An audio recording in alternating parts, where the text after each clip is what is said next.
A company that washes dirty laundry just paid $5.5 billion to buy its biggest rival, and the federal government may not let it happen. The buyer is a Cincinnati company called Cintas, and the target is its biggest competitor, Unifirst. If the deal closes as proposed, the combined business would control somewhere between 45% and 50% of North American uniform rental, serve roughly 1.5 million business customers, and generate $375 million a year in cost savings within 4 years. The Federal Trade Commission is interviewing competitors right now to decide whether to let the deal close, block it outright, or force Cintas to sell off entire regional networks before approving it. Built into the deal is a $350 million reverse termination fee, and that single number tells you how uncertain the outcome is. But the merger itself is only the headline. The real story is the curtain it pulls back, because hiding behind that $5.5 billion number is a $50 billion global industry that operates invisibly inside almost every business in America. 3 companies built that industry over the last 137 years, and almost nobody knows their names. The first one was started by a 14-year-old. In 1889, a teenager named George Steiner bought a cloth towel delivery route in Lincoln, Nebraska for $50.80. That $50 route became Alsco, the company credited with inventing the uniform rental industry. Alsco is still family-owned today, 135 years later, headquartered in Salt Lake City, Utah. 40 years after Steiner started his route, in 1929, an out-of-work circus performer named Doc Farmer started a rag cleaning operation in Cincinnati, Ohio, and called it Acme Industrial Laundry. Acme would eventually become Cintas. In 1959, Doc's son Dick Farmer took over a company that had a negative $34,000 net worth. He pivoted the business away from cleaning rags and toward renting uniforms, then took the company public in 1983. $1,000 invested in Cintas at that 1983 IPO is worth approximately $1.25 million today. The 20-year average annual return is 17.73%, and the 15-year total return is 3,311%. A laundry company outperformed almost every technology stock for 2 decades straight. Roughly 40 members of the extended Farmer family still own about 14% of the company today, a stake worth approximately $12.5 billion. Which makes a former circus performer's descendants one of the richest families in America. So the obvious question is, how does a laundry business beat the S&P 500 for 40 straight years? The answer is hiding inside something almost every business in America sees once a week and never thinks about: the truck. Watch what happens when a Cintas truck pulls into a parking lot. The driver does not just deliver clean uniforms. On that single weekly stop, the driver also picks up the soiled ones, restocks every floor mat at every entrance, and refills every soap and paper towel dispenser in every restroom. Then comes the safety side of the visit: servicing the first aid cabinet, checking the AED defibrillator, and inspecting the fire extinguishers. All of that happens during one stop. The truck was already going to be there, and the driver was already going to be there. The incremental cost of adding a second product line, a third, a fourth, is almost nothing, but the incremental revenue is significant. That single insight is the entire game.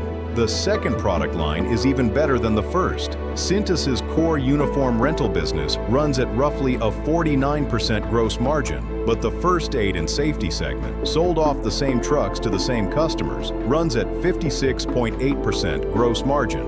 That segment crossed $1.2 billion in annual revenue last year and grew 18.5% organically, roughly twice the speed of the core uniform business. Then there is Fire Protection Services, a segment that covers fire extinguisher inspection and recharge, alarm testing, and AED compliance services. None of that existed in Cintas' original business model, but today it generates $817 million a year and is growing 12% organically.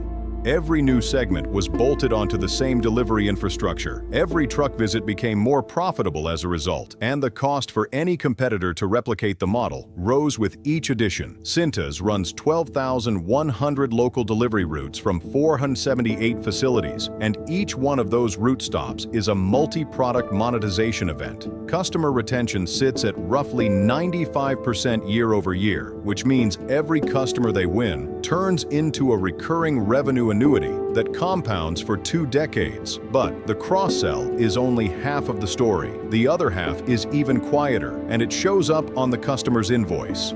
The base rental quote is rarely what a Cintas customer actually pays at the end of the month. A typical Cintas invoice layers a stack of charges on top of the base rental fee. The first layer is environmental and fuel surcharges, plus service charges, sometimes labeled D-fee, that can add roughly 10% on their own. Next come automatic annual price increases of about 5%, baked into the contract regardless of market conditions. Then there are lost garment fees, billed at full retail even when the replacement uniform delivered is a used inventory item. On top of that, customers pay damage fees, repair fees, prep fees on every new account, and emblem and embroidery charges that can run $50 to $120 per employee in the first year alone. A 2002 federal class action, Exhaust Unlimited versus Cintas, alleged that the environmental charges were not actually tied to environmental costs and were a disguised price increase. A more recent settlement, City of Laurel, Mississippi versus Cintas, ended in a $45 million payout over alleged overbilling of public agency customers. Industry analysis from ITU Absorb Tech, a competing industrial laundry firm, suggests that ancillary fees collectively represent over 25% of a customer's total bill. That number combines the surcharges, the loss and damage charges, the prep fees, and the embroidery into one running total. In the worst cases, lost uniform charges alone can account for 20 to 30% of the invoice. The result is that a small business that signs a $500 a week contract on day one is often paying $750 to $1,000 a week by year 3, once surcharges and annual increases compound, and the contract makes leaving expensive. A standard Cintas service agreement runs 5 years, and it auto-renews for another full 5 years unless the customer sends a cancellation notice by certified mail somewhere between 60 and 120 days before the contract expires. Miss that narrow window by even a single day, and the contract locks in for another 5 years. If a customer wants to walk away early, the liquidated damages formula is 50% of the average weekly invoice multiplied by the weeks remaining. A business paying $2,000 a week with 2 years left on the contract owes $104,000 to leave. That formula was upheld by the Ohio Supreme Court in 2018.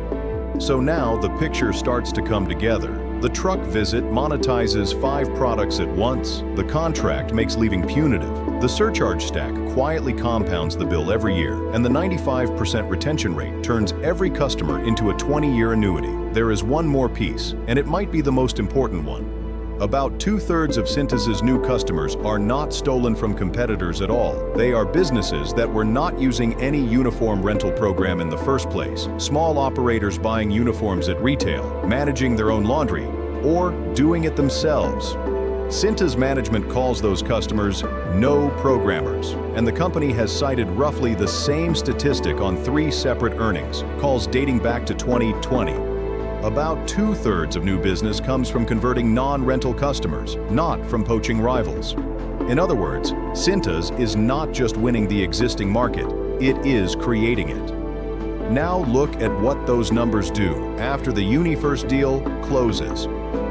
Unifirst's operating margin is 7.6%, and Cintas' operating margin is 22.8%. Same basic business, but Cintas is 3 times more profitable per dollar of revenue. That gap is the entire merger thesis. Cintas is not buying Unifirst for the customer list, it is buying Unifirst for the routes. The plan is to drop Unifirst's customer base into Cintas' multi-product machine. First aid, fire protection, restroom supplies, all of it, and extract the margin that Unifirst was leaving on the floor.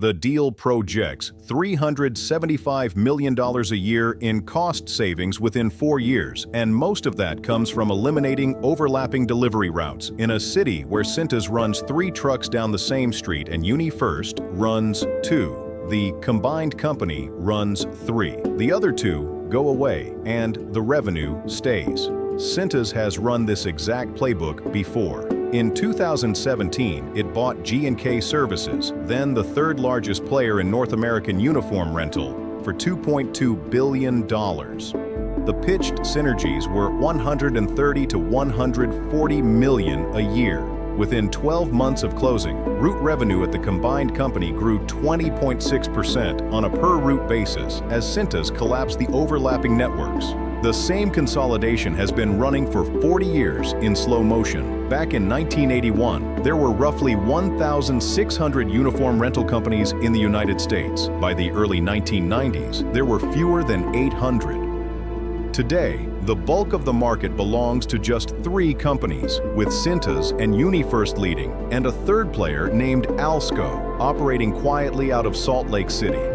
But the FTC sees the same map and reads it differently than Wall Street does.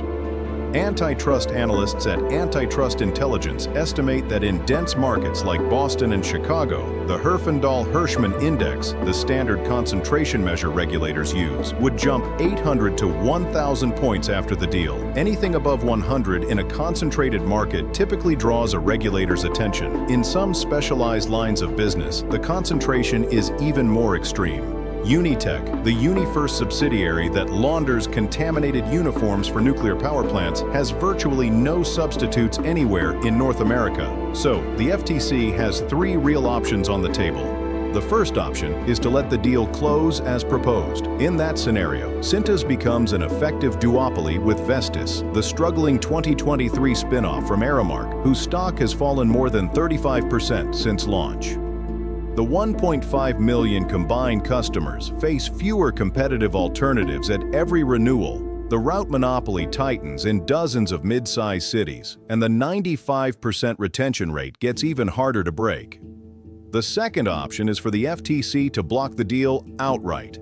In that scenario, the $350 million reverse termination fee triggers, and Cintas pays the penalty for losing the deal. Unifirst remains independent, Alsco remains a private 135-year-old family business, and the competitive landscape resets, bruised but intact. The third option, and the one antitrust analysts say is most likely, is divestitures. The FTC lets the deal close, but only on the condition that Cintas and Unifirst sell off specific regional networks first, and the analysts who study this market name one likely buyer for those assets above all others.